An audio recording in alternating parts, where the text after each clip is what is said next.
Beck and welcome to a video where I recommend LGBTQIA+ sci-fi and fantasy to you. Obviously mostly in this video I'm going to talk about fantasy titles. I've got a few science fiction and then I've also got some books that fall into both of those genres but have side characters that are queer. So without further ado, let's get into the recommendations. If you've been following my channel recently, you will know that this is a book series that I have recently fallen in love with, and that is The Ruin of Kings by Jen Lyons, which is the first book in the Chorus of Dragons series. It's just a very queer-centric book without really trying too hard. It's also got a brilliant polyamorous trio at the heart of it, but that's not necessarily the focus of the story. There is a lot of overarching fantastical and political events happening, and there's like a doomsday coming and they've all got to try and prevent it. Then we've got the 5th season, which also has a polyamorous romance, which is kind of a dystopian fantasy book because the environment is prone to having these almost apocalyptic shifts. A lot of civilization is destroyed, and so whoever is left over is obviously trying to survive the next season. And there are magic users in this world that can control, I guess, earth and kind of volcanic eruptions and stuff. So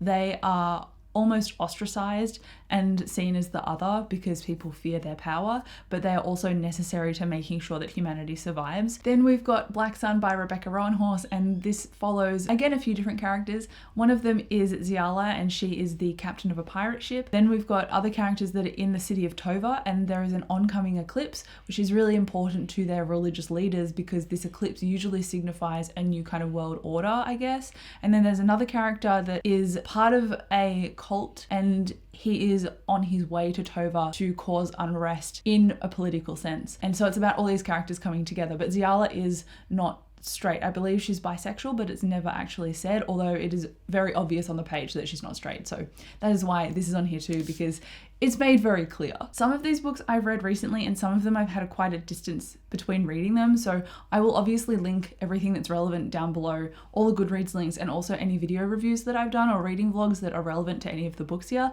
That way you can go and see my more up-to-date thoughts, or you can go and read a synopsis as well. I've got a pretty popular one next, and that is Legends and Lattes by Travis Baldry. And this one follows Viv, who's an orc, and she's leaving her violent past behind, and she's going to this city to start a coffee shop.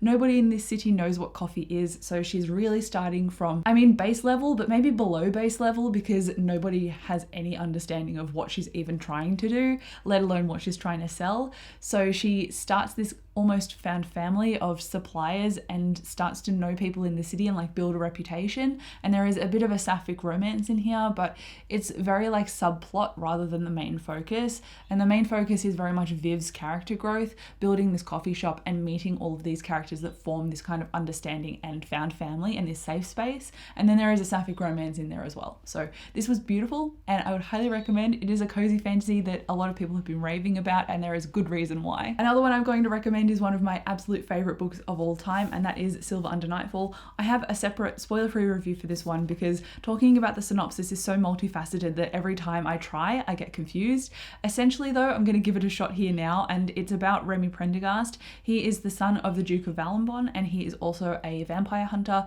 known as a Reaper, and he has been training since he was 16 years old, and he comes across in present day a noble court vampire and has a run-in with him and other vampires that he thinks killed somebody that means something to him.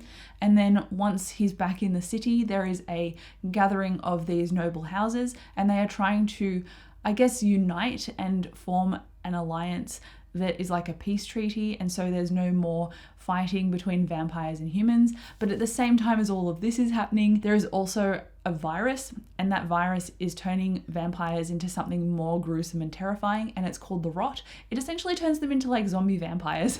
And so Remy runs across one of these vampires when he's going out on a regular hunt, and he also is entwined with the stories of Zidane Malik and Jiadan Song, who are also 2 noble court vampires, and they have a history of trying to find out where this rot came from. And so all 3 of them band together, go on a quest and try and find out what is happening here. And along the way, Remy develops feelings for both of them. And I just honestly love the polyamorous trio when it's a very healthy portrayal, and that's what this was.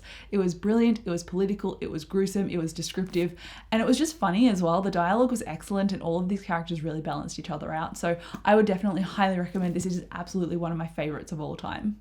I think I did pretty well on that synopsis too. This next one though, I have not read for literal years, so I do not have a very good synopsis at all for it. I need to reread it because it's recently been re-released, and that is The Bone Season by Samantha Shannon. This follows Paige. I know she is in a version of London that has clairvoyance, and those clairvoyant characters are able to use ghosts as a source of power, and they have obviously different abilities, but I don't know enough about it because I haven't read it recently in order to describe them to you. There is also kind of like a shadow government of sorts that is running below ground, and so it's kidnapping clairvoyants and using them for their own purposes. And Paige, the main character, is involved in the clairvoyant underground and accidentally gets, taken away. So the reason that I'm talking about this is because there is a character in here named Warden, and he is at this camp that Paige is kept hostage at, and they form this kind of bond together. And Paige, after a long time, realizes that she's developing feelings for Warden, but Paige is demisexual, which means that you need some sort of emotional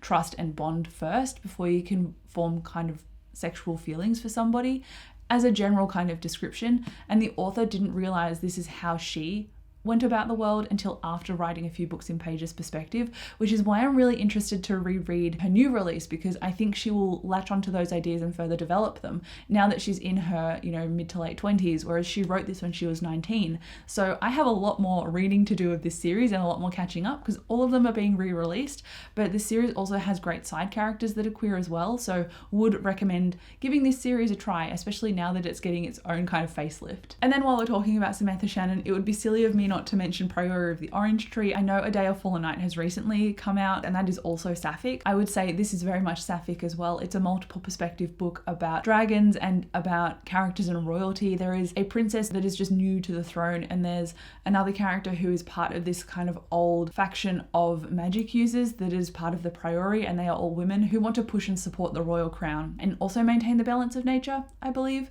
It's been a long time since I read this, so I could be telling you the complete wrong thing, which is why I've linked all the Goodreads things, so don't be shy. Then I've got a kids fantasy book, and that is one of the Percy Jackson series, which is the Trials of Apollo series. This is about Apollo, who is obviously one of the Greek gods, but he offends Zeus and then gets banished to the human world as a young boy who's 16, and his name is Lester. And Lester has literally this god complex, and so it really brings him down to a base level and forces him to go on this quest and kind of learn empathy again, because he's been a god who has been aloof for so long that he's developed this ego, and now he's got to actually rely on people and understand them and realize that there is a emotion and trust that is very important and very human that is worth knowing. And while he's down on Earth, he's like crushing on all of these people. So Apollo is definitely also bisexual. I will also mention Ninth House by Leigh Bardugo, which is an adult urban fantasy which follows Galaxy Stern, or Alex Stern, and she can see ghosts, and she goes to Yale University because she gets a scholarship there, I think, because the people at Yale want her to join the secret society there, and in doing so help Darlington to maintain all of the different societies and ensure nothing goes awry. But things obviously go awry or there wouldn't be a story, and Alex has a lot of trauma from her past, and you could see from her past that she was in love with a woman, but in present day there is a potential male love interest, and so she's obviously queer, but it's not particularly labelled. I also want to talk about Her Majesty's Royal Coven, which is about witches in the modern day, but it's an urban fantasy, which is why I wanted to put it straight after Ninth House, except instead of dealing with a secret school like the Secret Society, it's dealing with witches in the modern day who have an entire government system that is existing in the real world under our noses almost. And there's also a chosen prophecy that is starting to come to light that everyone is starting to freak out about, and one of the main characters in this book is trans, and it's also an Own Voices book by Juno Dawson. And then we've got one of my personal favorite novella series, which starts with Every Heart a Doorway by Shonda Maguire. This is a series that follow characters that go through obviously different doorways, but it's kind of a Narnia scenario where they go through, they feel like they have acclimatized to this new world that suits them down to a T,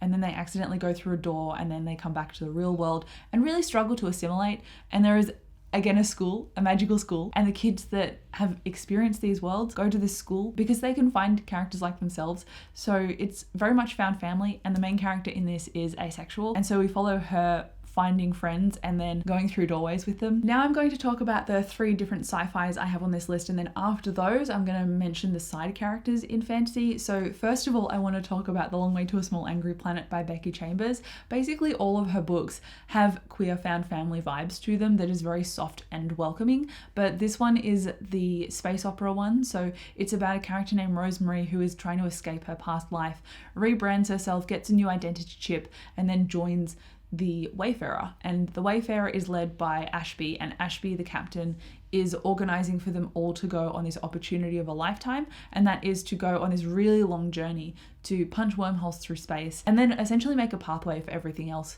coming after them, but they've got to do the long haul first. So because they're on a ship all together, all of the crew get to know each other very well. There is also a female-female romance in here, which is part of the reason it's on my list, but queerness is a very big thing in Becky Chambers' works. I think she's married to a woman in real life as well, so definitely own voices there. Then I mentioned this other one in my LGBTQIA+ recommendations just generally, and I wanted to mention it here again because it's one of my favorite books ever. And this is the Book of the Unnamed Midwife, which is a post-apocalyptic story. The main character is bisexual and she's a nurse in this post-apocalyptic world where more than 99% of the population has been wiped out, and she's got to portray herself as a man in order to survive, but to do so she has to trick all the women that she comes across into thinking that she's a man so that she can protect herself but also get close enough to them to actually help them medically as well. So the commentary of this internalized understanding of your own identity and gender is very intriguing to read about, and the author is also trans, and the 2 companion books after this follow trans characters. So if you want a post-apocalyptic book that is actually queer inclusive, because I don't see enough of them, maybe I'm not looking hard enough, I would highly recommend this. And it doesn't shy away from like dark, gruesome things, but it also portrays a bit of hope as well, and that's also why I like it. And then this sci-fi is very different. It is a first contact with aliens story, which is an absolutely remarkable thing by Hank Green. And the main character, April May, is bisexual. She's got love interests and friends who aren't straight either, so it falls into both the main character and the side characters being queer. And she encounters this massive statue in New York City at 3 o'clock in the morning, calls up her friend Andy and is like, we've got the inside scoop on this amazing art installation, and they make a video about it, post it online, and then she goes to sleep. And the next morning she is being overwhelmed with media requests and phone calls and text messages because so many other statues like this have popped up in every major city across the world, and she got the inside scoop because she got close enough to touch one and talk about it and get close-up footage of it, whereas now they are all warded off so that people can't get to them anymore. So everyone wants to interview her, and so you get her understanding herself as a brand as well as a person, and she's not always a very likable character and she makes a lot of questionable choices, but I think that's why I liked this book, because the character was very flawed, and I think that was very important because it's good to have multifaceted stories, but just getting you into her head and realizing why she's doing something and not necessarily agreeing with it but seeing why, I think that's a really clever thing to be able to do with your characters. And then lastly, I'm going to run really quickly through 6 books that have side characters who are LGBTQIA+. The first one is Legendborn by Tracy Deonn, and this is an Arthurian legend retelling with discussions about recovering from grief of losing parental figures, and it's about this character going to college and realizing that there's another like secret society there, and I'm pretty sure that her best friend is a lesbian. Speaking of side characters that are gay, we've got Spellslinger by Sebastian de Castell, and the character Faru Parfax is also gay, and she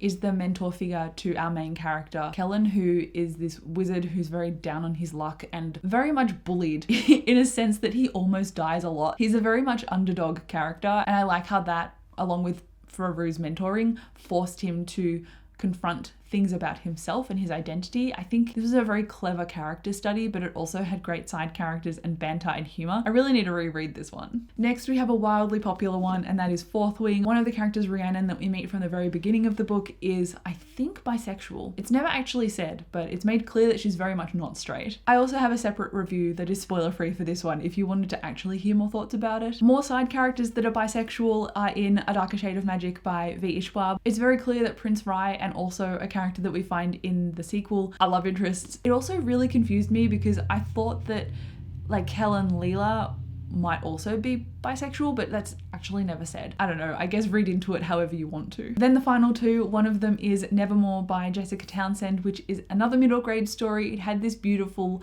magical, cozy, nostalgic feeling with characters also forming found family and going on quests.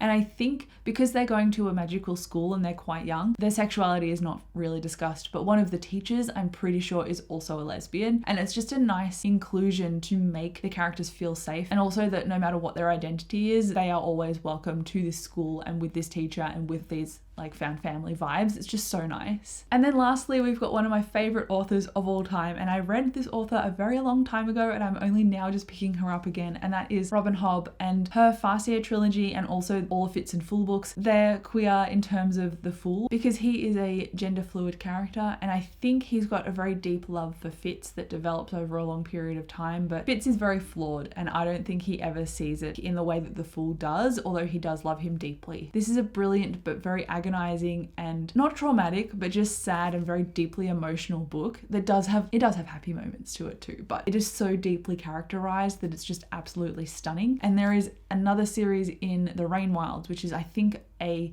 quartet, and one of the characters in that series named Carson is a gay man, and I have not read that book in 10 years. More than 10 years, maybe 15. And I still remember him as if he is a real person just because of how measured and understanding and lovely he was. So yes, that was all of my recommendations for now. Let me know if you have any more below. I would love to hear from you, but thank you so much for watching this video. I'll chat to you in the comments and I'll see you in my next video. Bye.